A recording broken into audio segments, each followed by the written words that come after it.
wazee, mama, vijana, asalamu alaykum. Nitatanguliza kwanza kusoma hotuba ya gavana, then after that ndio nitaongezea yale niliyoweza kusema.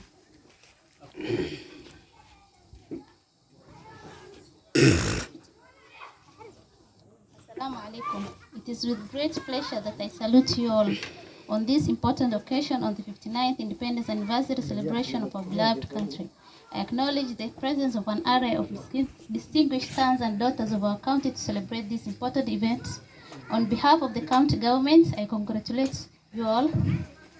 Brothers and sisters, 12 December is a day in which we should always remind ourselves and our children of the goodness that freedom brings about human beings. For instance, many of our youngsters may not know this fact, but Independence Day, 12 December 1963, was also celebrated in Garissa town in an atmosphere of unprecedented happiness and joy. This is true because freedom was particularly a welcome breeze for the people of Garissa and the entire NFD region, which had suffered abnormal levels of injustice under the colonial rule.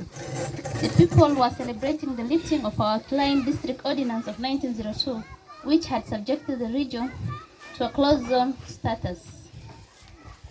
Under the ordinance, the colonial government intended the region to serve as a buffer zone against Somalia and Ethiopia so as to protect their economic aspiration in Kenya's central White Highlands. This had effectively led to the complete exclusion and marginalization of the region from the rest of the country. On the Independence Day, Garissans were happy that they were no longer required special permits for their movement in and out of the region. They were also celebrating that the unfair and much hated colonial poll tax, known as Kodi, which have been removed forthwith. They were celebrating that under the independent Kenya, they will get schools, hospital, and other developmental projects, unlike the colonial government, which denied the region of any forms of development. Like other Kenyans, the people of Garissa had all the reason to be joyous, and indeed they were. Many of our people who witnessed the night of the 12th December 1963, like Mzee Dubat Ali Ami, who is in Masalan right now with the governor as he reads his speech, will narrate how the town was thrilled in jubilation.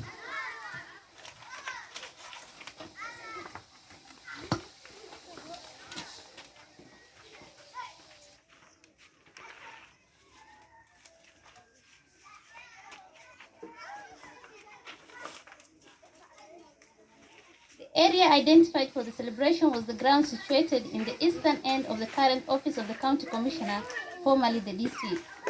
Jubilation started on the dot at midnight on the night of 12 December 1963 with a large number of activities, including the following. Mr. G.G. Hills, the colonial district commissioner present in Garissa at the time, lowered the Union Jack and hoisted the black, red, and green flag of the new nation. All the government vehicles operating in the districts were assembled to be given the new GK number plates, GK in quote. The colonial plate numbers, which had the label OHMS on Her Majesty's service, were replaced on that night. Residents of the town, both men and women, came out in large numbers to rehearse traditional dances and songs for the official function in the next morning.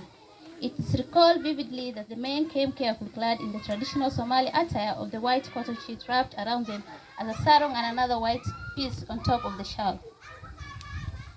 A large number of Somali administration police officers, known at the time as Dubas, came to the field to partake in the official independence parade. Fellow Garisians, this Jamhuri Day in particular comes with another great perspective, as it is the first time in which such an important national function is being held outside its traditional domain in Garissa town. It is also quite heartening that both the county government and the national government have joined hands to have the celebration on this day held in Masalani. This occurrence is a result of a deliberate move by the executive to protect such important occasion to the different sub-counties of the county. Nevertheless, the choice of Masalani to be the first nominee of this festive undertaking is as a result of Ijara uniqueness in many ways. For instance, Ijara is the traditional home of Hirola antelope. the symbol of our county. The constituency also hosts all important game reserves of Boni and Ishakbini. Additionally, Jara casts the niche for itself as a key player in the melting pot of our country politics, having produced many notable, reputable leaders over the years. Brothers and sisters, I also would like to take this opportunity to mention that we are embarking on a program to upgrade to municipality status all the main towns of our sub-counties. This is an important step in the development stage of our counties, as the upgraded towns will be able to get national and international recognition, which in turn will enable them to raise their own funds, even from foreign development partners. The towns identified for the upgrades are Masalani, Nadhif, Bura, Madugashe, and Balambala.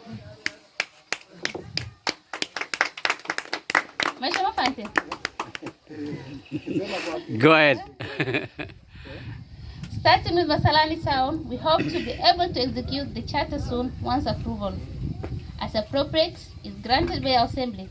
Hence, in preparation for the expected upgrade, we have now embarked on important developmental activities relating to Masalani town, include the following: complete refurbishment of Masalani Level 4 hospital by giving the hospital proper facelift. This initiative will also include proper staffing and full operationalization of all its departments. Complete facelift to the sub-county government offices through a proper facelift. This initiative will also include proper staffing and operationalization of these offices to ensure all needed services will be availed. Complete refurbishment of the Masalani Council office through a proper facelift. This initiative will also include proper staffing, operationalization of the offices to ensure all needed service to be availed. Ensuring that all developmental requirements for municipality are properly achieved. Fellow Garisians, I wish to assure you that my government, even under the most difficult circumstances, will not shun its responsibility and shall at all times pursue what is in the best interest of our county. Even though today is not a day to dwell much on details of our achievements, I, however, wish to reaffirm to you commitments of my administration to keep fulfilling its covenants to the people of Garissa. For instance, it is now only about 100 days since we took office, and we haven't even as yet completed putting together the county government structures. However, we have not relaxed at all, and both myself and my team have been into action throughout. Our focus so far has been to sort out quickly the basic needs of our people, particularly matters of healthcare and the provision of water to our people. We have also moved quickly to streamline other administrative aspects of our government with the objective of making people trust the intention of their government. Of course, it is understandable that few of the steps taken by us on a certain critical issues have been surprisingly controversial. However, all of us in our deep inner recesses will appreciate that these are inevitable so as to bring back sanity to governance matters of our county.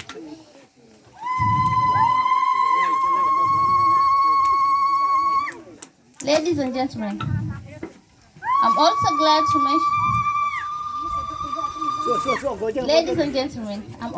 to mention that now we have our supplementary budget duly approved by the Assembly. It is broad-based budget which covers almost all aspects of our developmental requirements. Depending on how quickly we will be getting funding from the Exchequer, we are determined to embark on the quick implementation of the budget objectives so that we undo the circle of stagnation that has gripped our county in the past few years. Brothers and sisters, allow me at this juncture to commend you for your continued support and solidarity with the county government and its determination to improve the living condition of our people. Despite a myriad of challenges and issues, the reality is that our county presents great opportunities to turn our perceived weakness into strength, to offer a solution for now and the future. The task ahead may be daunting, but the grace of Almighty Allah and with your support, we shall overcome. I therefore urge all the part of the reconstruction of the county and not to be distracted by the negative forces and side issues. I also call on all our people to continue to maintain peace, harmonious coexistence with another for the sake of the socio-economic development needs of our county. It is important to realize that no meaningful development can take place in an atmosphere of insecurity. In conclusion, I wish to reiterate to the great people of this county for my commitment to the provision of selfless and people-oriented leadership with the aim of achieving much-needed progress, stability, sustainable development of our county. Finally, I take this opportunity to congratulate and commend the President of the Republic of Kenya, Honorable William Ruto, on this special day. We remain committed to his transformation, agenda, and vision for the sustainable development of our great county. God bless you all. God bless our county. God bless our country.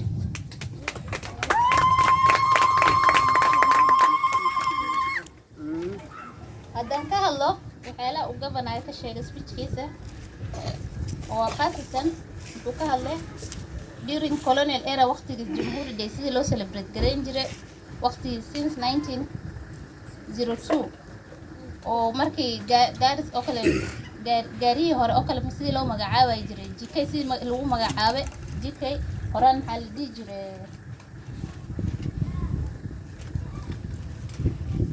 HMS on Her Majesty Services or dadkii colonial stay sidii lagu magacaabay dadkii jooga waxyaali koodyaasha laga qaadi jiray dadka iyo sidii xornimadii loo helay oo wixii dadkii laga qaaday qaasatan haddana maanta governor wuxuu ka aqrinaya speech masalani wuxuu ka hadlay magaalooyinka oo municipality uu ka dhigayo Burata magaaladeena Bura ku jirta maanta municipality masalani la siinaya loo hormariyay oo istaalahooda iyo xafiisii municipality oo refurbishment lagu sameeyay haddana county government hadda intay waqtiga hadda ay qaateen 100 maalin laga joogaa qaasatan waxyaalaha ugu muhiimsan oo governor uu xooga saaray maxay tahay biyaha waad ogtid magaalada Gaaris si biyo la'aanta loogu rafaatana laakiin hadda waxaan dhihi karaa 90% of the town hadda magaalada biyo way haysan iyo istaalaha horaan marka istaalka aadiin daawo ma helaysid haddana kuna daawo sindio okay haddaan ka hadlo waxyaalaha oo maanta kwa yale mlioweza kusema like youth chairman wakilishi wa kina wanawake wazee sana sana yale mlioweza kusema ya kwanza ilikuwa ni mwenye mlikuwa mmeongea sana ilikuwa ni wale vijana ambao wamefuta kazi kwa na vile mnavyojua gavana wakati aliingia aliweza kuwachisha kazi almost 3500 youth na aliwaachilisha hao youth kwa sababu hawakuweza kufuata waliajiriwa bila kufuata the proper way na kulikuwa na task force yenye iliformiwa na waliambiwa waende kwa hiyo task force so that they can face that task force wapeleke documentation zao waonyeshe zile makaratasi ambazo waliweza kupewa na binyo walivyoandikwa kazi lakini court order ikakuja hiyo task force ikasimamishwa lakini pia tunataraji vijana wengi si hata kama wenye walioachishwa lazima kuna mali zingine ambayo kuna priorities wenye mmesema kama polytechnic sisi kama wana Bura manager pia amewaachisha kazi lakini hiyo mali hizi kwa vacant kama wasisi wana Bura tutafuatilia ili zile mahali ambazo kuna priorities kuna wafanyakazi ambao wanahitajika na wamewaachishwa kazi wale vijana wetu ili waweze kurudisha kazi yao. Ya pili ni agriculture. Kwa agriculture mzee Jacob pia ameweza kusema yale solution yale department ya agriculture anaweza fanya. Mnajua last week tulikuwa hapa County Integrated Development Plan CIDP public participation. Ulipatiwa fursa hiyo ili muweze kusema kwa maoni yenu ile priorities projects ambayo mnataka kama nyinyi watu wa Bura mnataka mfanyiwe. Kwa agriculture mkasema yale yote mnahitaji, kwa health, kwa education, water. Hayo yote yalinakiliwa, yakawekwa kwa maandishi. Governor pia atajua I think amepelekea, ataona yale priorities projects ambayo nyinyi kama mnataka yatatekelezwa inshallah. Pia ya tatu ni sana yenye imeongelewa ni hii installation ya hii market ambayo iko stalled. Ilikuwa imejengwa the last 5 years of Governor Nadhif, lakini haikuweza kubalizwa as a priority project. Kama sisi watu wa Bura, hiyo ndio itakuwa number 1 priority ambayo nitampelekea mimi mwenyewe kwa governor. Nitamwambia at least hii market iweze kubalizwa. Ndio sasa hiyo shida ambayo inatokea sasa hivi, watu wanavutana kwa ndani ya soko. Ya kuvutana hiyo ikwame, at least watu wakuwa accommodated kwa hii soko mpya. Ya tano, kina mama wameongea sana. Wamesema wameachwa mbali nyuma. Wamesema wawakilishi wanaume wanachukua hiyo fursa kwa kila pahali wanajeka, au wanawake wawakilishi. Kina mama Habiba na mama Ruqya, mjue sasa kuna msichana yeye anaitwa Anab. Ako pale akitetea haki ya kina wanawake. Ya tano pia nikirudia mambo na polytechnic.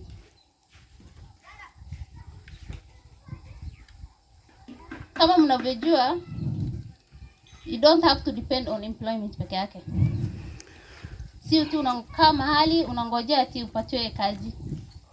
Pia wewe unaweza uende kwa, tuko na polytechnic hapo, you take that advantage.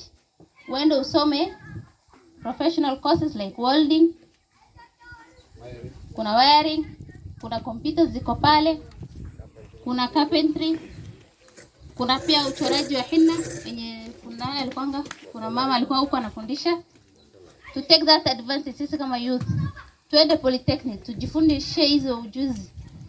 Ukijifundisha ujuzi unaweza enda ukatafuta mahali ukajifungulia biashara yako na unaweza kujiendelesha maisha yako.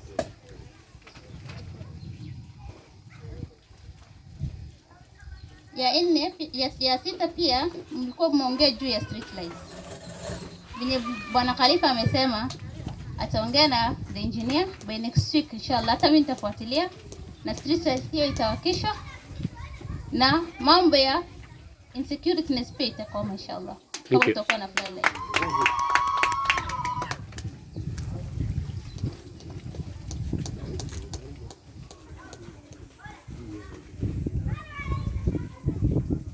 Nikirudia pia agriculture.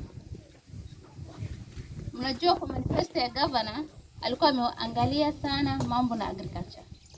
Na sisi kama wenye tunaishi karibu na mto, tuko na hiyo advantage. Kwa kama governor amepatia priority sides za agriculture, needs zao, kila kitu yao watakuwa wanapatiwa. Nani atafaidika kwa hiyo project sana? Ni sisi wale ambao tunaishi karibu na riverbank, si ndio? So mtekeleze sana, mhimize watu sana, mwahimize waendelee na mfanye kazi na farming.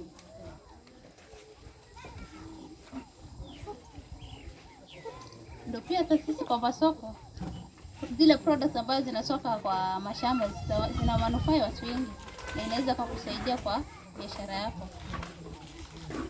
Pia ingine nikia guzia sana kwa wanawake.